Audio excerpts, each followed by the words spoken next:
नमस्ते माँ जी। अरे आशा बिटिया, आ गई तुम? जी। आओ, सरला अंदर है। चलिए। सरला तुम्हारा ही इंतजार कर रही थी। दीदी आई हैं। नमस्ते दीदी। नमस्ते सरला। अब कैसी तबीयत है तुम्हारी? मैं बिल्कुल ठीक हूँ दीदी। बैठो बिटिया। जी, आप भी बैठिए।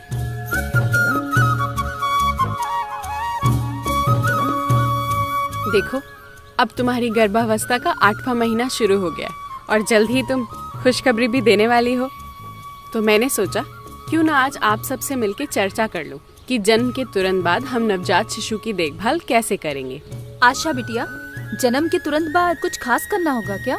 हाँ माँ जी। तो सबसे पहले हमें ये जानना होगा कि नवजात शिशु के जन्म के बाद का पहला मिनट, पहला घंटा, पहला सप्ताह और पहला महीना, ये बहुत ही महत्वपूर्ण समय होता है जब हमें सबसे ज्यादा सतर्क और जागरूक रहने की जरूरत होती है। लेकिन ये समय इतना महत्वपूर्ण क्यों होता है बिटिया?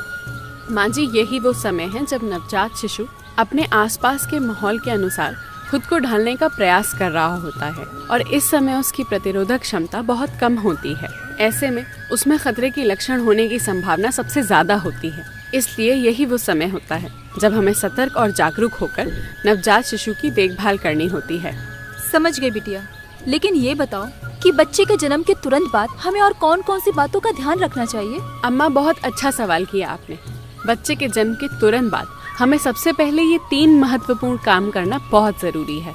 पहला, बच्चे के जन्म के तुरंत बाद उसे त्वचा से त्वचा लगाकर गर्माहट देने की प्रक्रिया को तुरंत शुरू करना बहुत जरूरी है। दूसरी बात, बच्चे को जन्म के 1 घंटे के भीतर माँ का पहला पीला गाढ़ा दूध जरूर पिलाएं।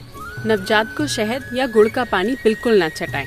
बच्चे की प्रतिरोधक क्षमता मजबूत बनाने के लिए जरूरी है कि नवजात शिशु को जन्म के तुरंत बाद स्तनपान शुरू कराकर अगले 6 महीने तक सिर्फ माँ का दूध ही पिलाएं और बच्चे को जन्म के 7 दिन तक ना नहलाएं, क्योंकि इस समय तक उसको गर्माहट की जरूरत होती है।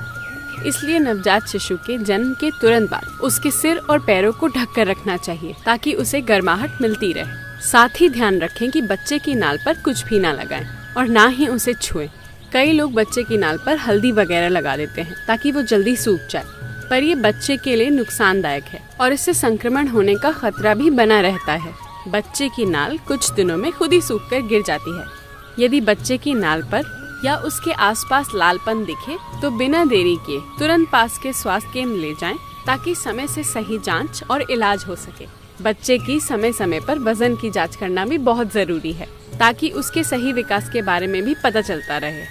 और अम्मा, एक और जरूरी बात, नवजात शिशु को छूने से पहले अपने हाथ सही तरीके से साबुन और साफ पानी से जरूर धुलें। आखिर दादी बनने वाली हैं तो कुछ तो जिम्मेदारी उठानी होगी, क्यों अम्मा जी? बिल्कुल आशा बिटिया, मैं भी कहाँ पीछे हटूंगी, हर बात का ध्यान रखूंगी। नवजात शिशु की पूरी देखभाल और सुरक्षा जब परिवार में होगी समझदारी और सतर्कता।